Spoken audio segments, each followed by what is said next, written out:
Hello students, welcome to YouTube channel Vaghela studies. મિત્રો, તમને ખ્યાલ હશે કે આ ચેનલમાં આપણે ધોરણ 11 એસબીસીસી વિષયનું સોલ્યુશન લઈએ છીએ. તો અત્યારે વિભાગ ડીનું સોલ્યુશન આપવાનું છે. વિભાગ ડીની અંદર કુલ 9 માર્ક છે. 5 પ્રશ્નો આવશે. 5માંથી 3ના જવાબ લખવાના છે તમારે. એક જવાબના 3 માર્ક, ટોટલી 3 જવાબ લખશો તો 9 માર્ક આવશે. તો પ્રશ્નોની વાત લઈએ તો જો વિભાગ 1નો પ્રકરણ 4થું છે, વિભાગ 2નું 1લું, વિભાગ 2નું 2જું, વિભાગ 2નું 3જું અને વિભાગ 2નું 5મું. તો આપણે 2 પાઠને સ્કીપ કરવાના છે. બરાબર, શરૂઆતના 3 પ્રકરણ લઈએ ને તો એમાંથી એક સવાલ આવી જશે, તો ખોટી મહેનત નથી કરવી. 3જું અને 5મું પ્રકરણ કરતા નથી. તમને પાકું હોય તો એના સવાલ પાકા કરજો, નહીંતર હું અત્યારે 18 સવાલના જવાબ આપું છું. આ તૈયારી કરજો જેથી તમારે 9 માર્ક આવી જાય. બરાબર, તો હવે આપણે સવાલ શરૂ કરીએ. જવાબ પ્રકરણ 4, સવાલ પહેલો. વાણિજ્યિક પત્રમાં નિયમિતપણે સમાવતા ભાગો કેટલા અને ક્યાં ક્યાં છે? તો કુલ 7 ભાગો હોય છે. નિયમિત આટલા ભાગો તો હોવા જોઈએ પત્રની અંદર. સવાલ બીજો.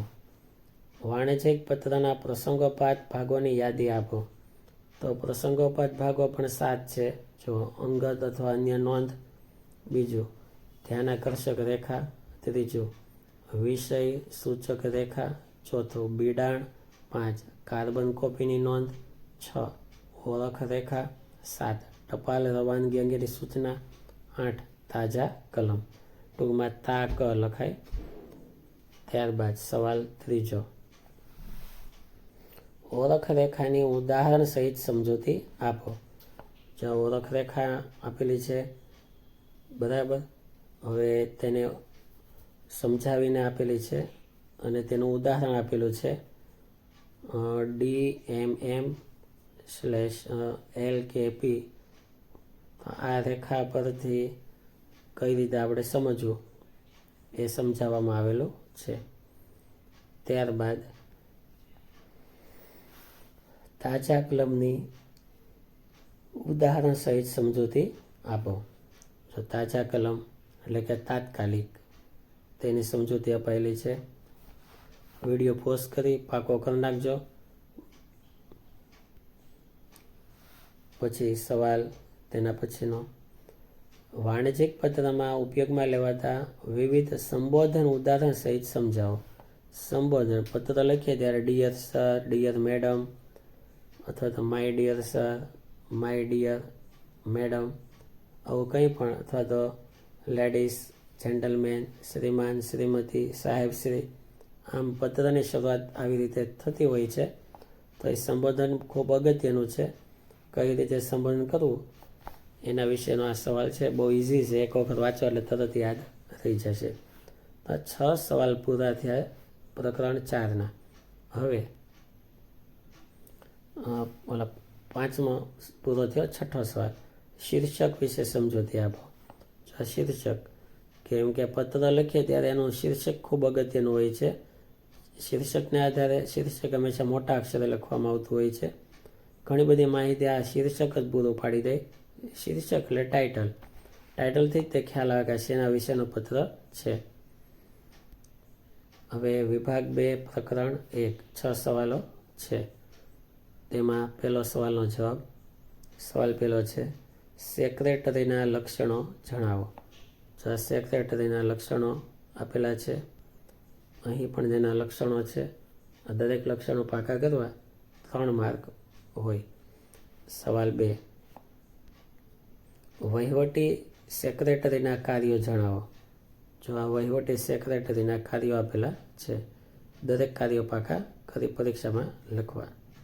ત્યારબાદ સવાલ 3, સામાન્ય સેક્રેટરીના કાર્યો જણાવો. જો આ સામાન્ય સેક્રેટરીના કાર્યો આપેલા છે, ખાસ પાકા કરવા. પછી સવાલ 4, ખાનગી સેક્રેટરી કોને કહેવાય. જો ખાનગી સેક્રેટરીનો અર્થ આપેલો છે, તેના વિશે સમજૂતી આપેલી છે. બરાબર, પહેલાંના સમયમાં તેને વજીર કહેતા અથવા મંત્રી કહેતા અથવા હવે એને પીએ કહે. તો આવી રીતે અલગ અલગ તેના નામો હોય છે. પછી સવાલ, કંપનીમાં સેક્રેટરીનું સ્થાન શા માટે અગત્યનું છે? તો જો એનો જવાબ આપેલો છે કે એનું સ્થાન ખૂબ અગત્યનું હોય છે. સવાલ 6, ખાનગી સેક્રેટરીના કાર્યો ક્યાં ક્યાં હોય છે? જો ખાનગી સેક્રેટરીના કાર્યો અપાયેલા છે. મુખ્ય 3 કાર્યો છે.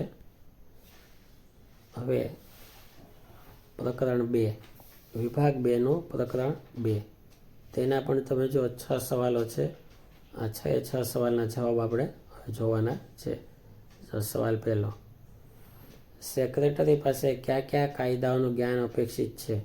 જો સેક્રેટરી પાસે કયા કયા કાયદાનું જ્ઞાન હોવું જોઈએ? એમાં બધા કાયદા આપેલા છે. બરાબર. ભારતીય કરારનો કાયદો, વેચાણનો કાયદો, પ્રોવિડન્ટ ફંડનો કાયદો, સેબીના કાયદા, વેટના કાયદા, કારખાનાના કાયદા વગેરે. બરાબર. ત્યારબાદ સવાલ 7, એના પછી બીજો સવાલ, સેક્રેટરી પાસે અંગ્રેજી ભાષા પર પ્રભુત્વ કેમ જરૂરી છે? કેમ કે એને શું કામ અંગ્રેજી આવડવું જોઈએ? તો તેનો અહીં જવાબ આપેલો છે કેમ કે મોટાભાગના વ્યવહારો અંગ્રેજીમાં કરવાના થતા હોય છે એટલા માટે. ત્યારબાદ કંપની ધારા મુજબ સેક્રેટરી પાસે કઈ શૈક્ષણિક લાયકાત હોવી જોઈએ? તો તેમાં મુખ્ય સ્નાતક હોવું જોઈએ, કોલેજ કરેલા. પછી institute of company secretary of ઇન્ડિયાનું પ્રમાણપત્ર હોવું જોઈએ, ડિગ્રી હોવી જોઈએ. પછી સવાલ એના પછીનો,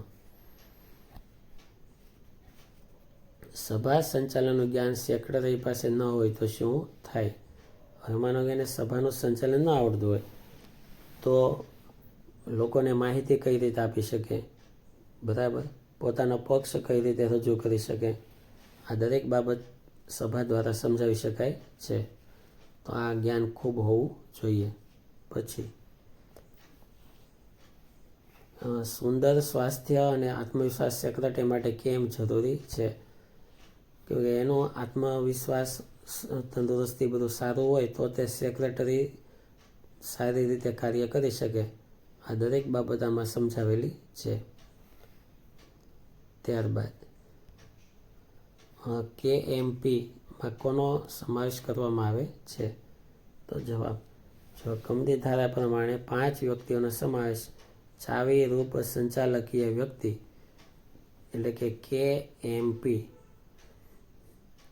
માં કરવામાં આવે છે. KMP એટલે કે કી મેનેજમેન્ટ પર્સન, KMP. તેમાં આવે પહેલું મેનેજિંગ ડિરેક્ટર, બીજું કંપની સેક્રેટરી, ત્રીજું પૂર્ણ સમયના સંચાલક, ચોથું મુખ્ય નાણાકીય અધિકારી, પાંચમું બીજા કોઈ એવા અધિકારી કે જે કંપની ધારા પ્રમાણે ખાસ દર્શાવેલ હોય. તો અહીં તમામ સવાલના જવાબ પૂરા થાય. આ 3 પાઠના તૈયારી કરજો જેથી તમારા 9 માર્ક આવશે. 2 પાઠના આપણે સ્કીપ કરેલા છે. Thank you very much.